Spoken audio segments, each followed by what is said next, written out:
Okay, so we're talking about planting. Everybody's, kind of got really excited in March with that warm weather, and I guess the gardeners probably got a little overzealous. To help us with that, Kennedy Johnston from Knipple Nurseries, good morning to you. Good morning. Okay, so that's what happened, I think. A lot of people were like 23, 25, 26 degrees in March that week, and I think we saw plants start coming up. Tulips are early this year, and as well as daffodils too. So what do we need to be concerned about at this time of year? Is there some discipline that we need to exercise here in terms of your plants? Definitely.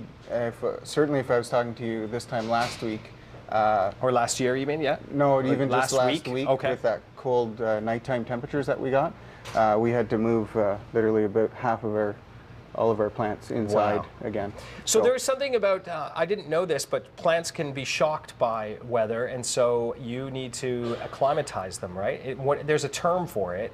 Yeah, we call it hardening off. Okay. And it'd be kind of like jumping into a lake at this time of year.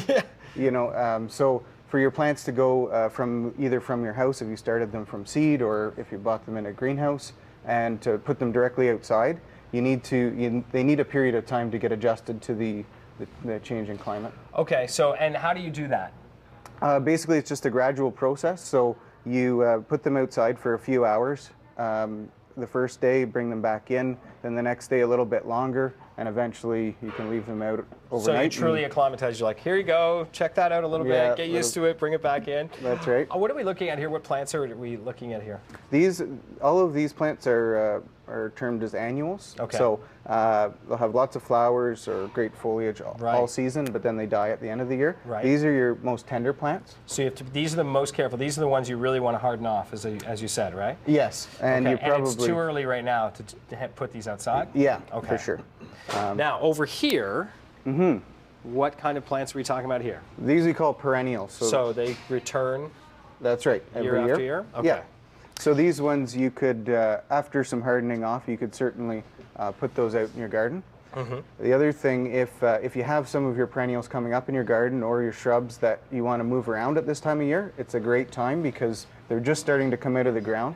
There's not a lot of stress on them because it's not really hot out. So you can dig those up if you need to, move them to the new spot. A lot of people concerned with particular types of insects and grubs too, and I know that there are plants that are actually resistant, right? I think I just read that right here on the front of this plant. Yeah, that's a grub-resistant plant? It's actually slugs, not grubs, yeah. Slugs. There's lots of different bugs, but yeah, with hostas in particular, that's one of the slugs definitely like those, so they've come out with newer varieties that are more resistant to that. So. Oh, wow. Is it through genetic engineering of the plant, or just... Yeah, and some hybridizing, some crossing of plants. Perfect. Yeah. That's awesome. And hostas are amazing because you buy them at this size, and then if you really take care of them year after year, they just really become these big, beautiful plants. Yeah, they're great plants. They're really easy. No doubt about it. So coming up, we're going to talk about container gardening, which a lot of people have done, right? Through the winter, you can container garden. Yeah, inside. Okay, sure. And so we'll talk about handling those containers to the outside, I imagine. Is that on the way? Yeah, okay. Absolutely.